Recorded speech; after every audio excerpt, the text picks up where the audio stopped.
Isang mapagpalang araw sa inyo lahat.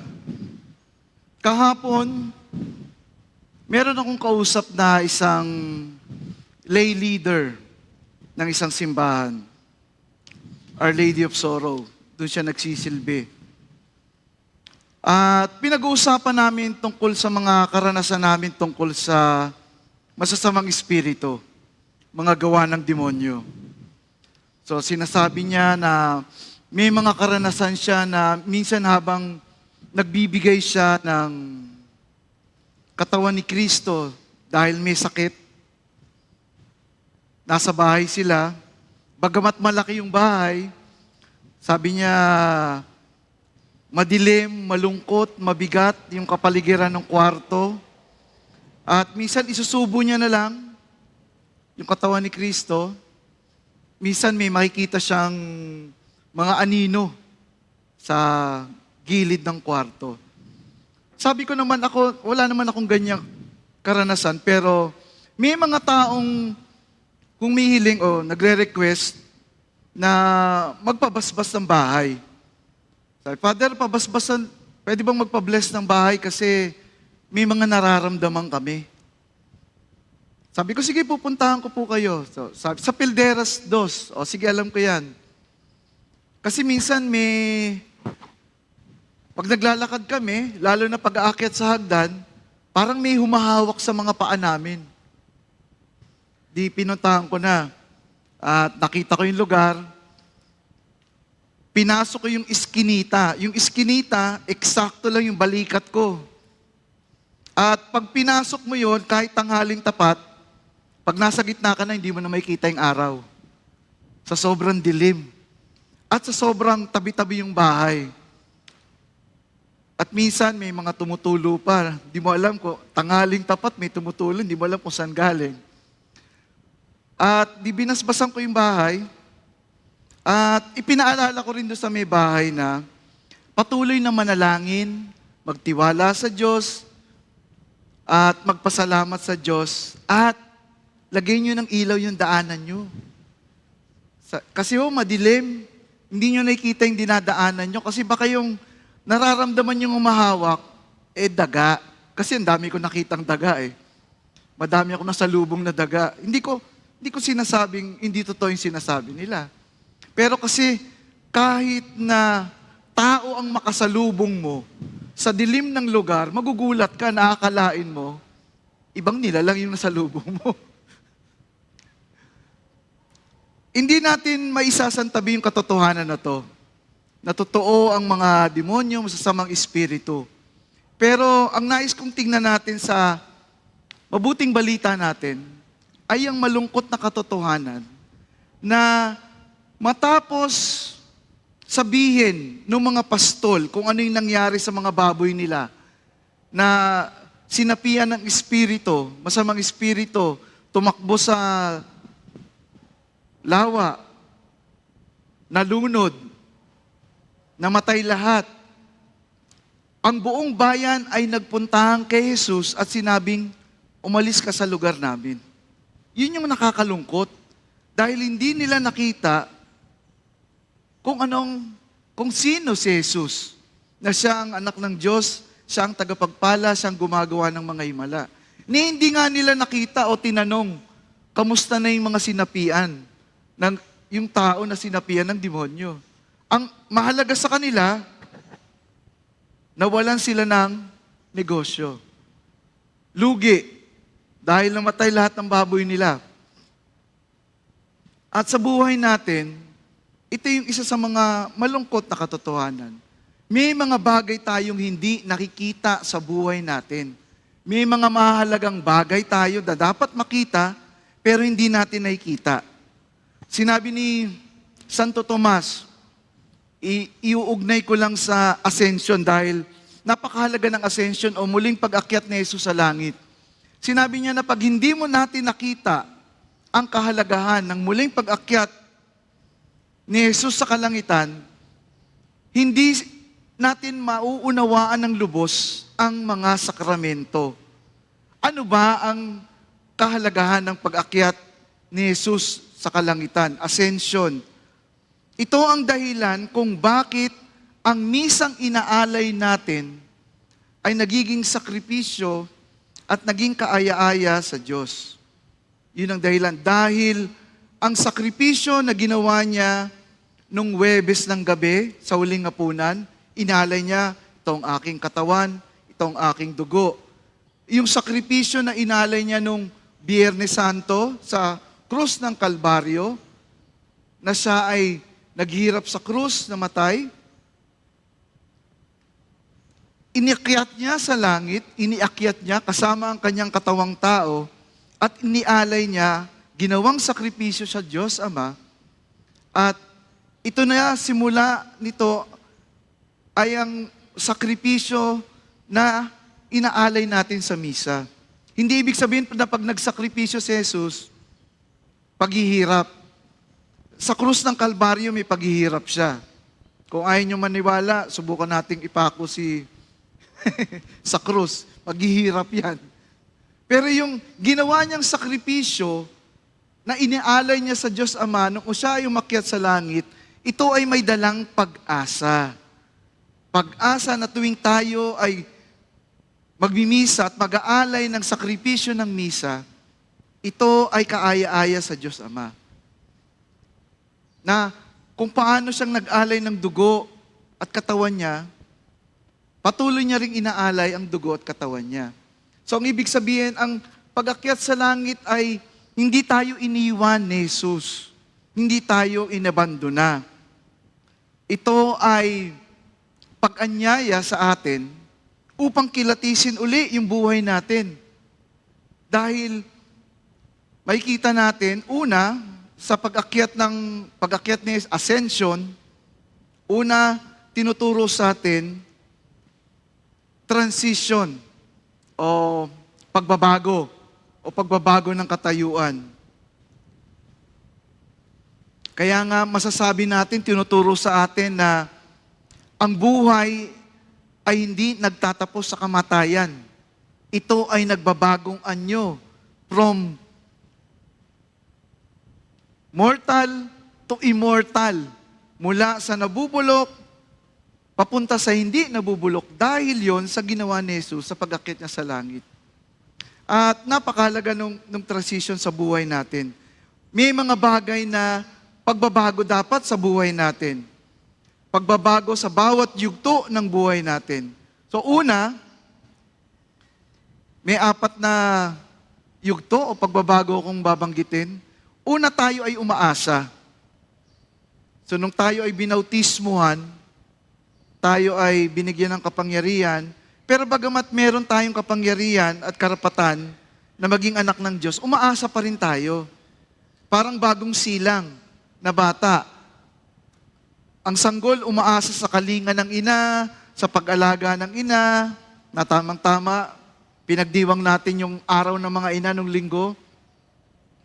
Ang sanggol umaasa kung ano ang ipapakain sa kanya ng ina, kung ano ang ipapadamit, ipapasuot na damit. Pero habang lumalaki ang bata at natututo at nagkakaroon ng karanasan, naunawaan niya, meron pala akong pwedeng piliin. Halimbawa sa pagkain, lumalaki siya, ay gusto ko lang hotdog. Pag gulay, ayoko ng gulay. Gusto ko hotdog. Pero kailangan, tayong mga magulang, kailangang turuan natin ang mga kabataan at ang mga bata kung ano ang tamang kalayaan. Kasi yun ang kasunod. Umaasa, kalayaan. Dependent, independent.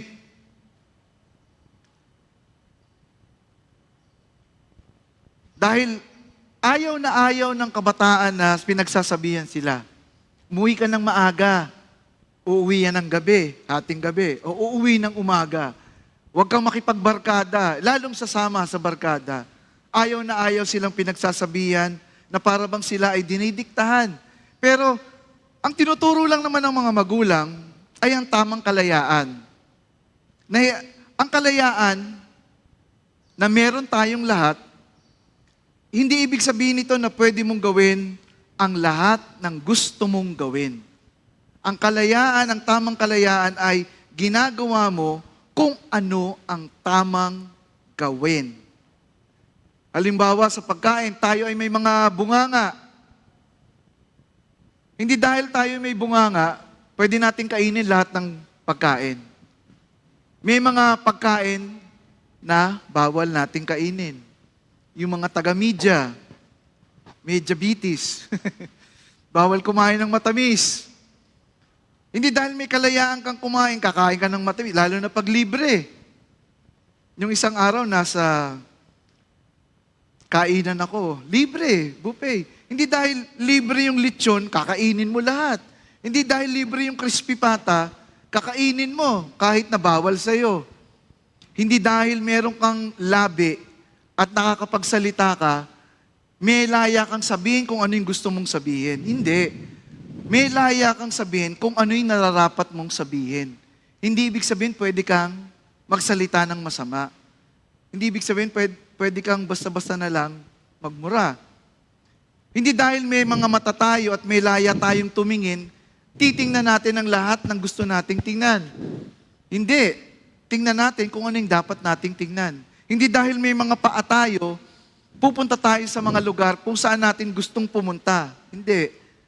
Puntahan natin kung ano yung dapat nating puntahan.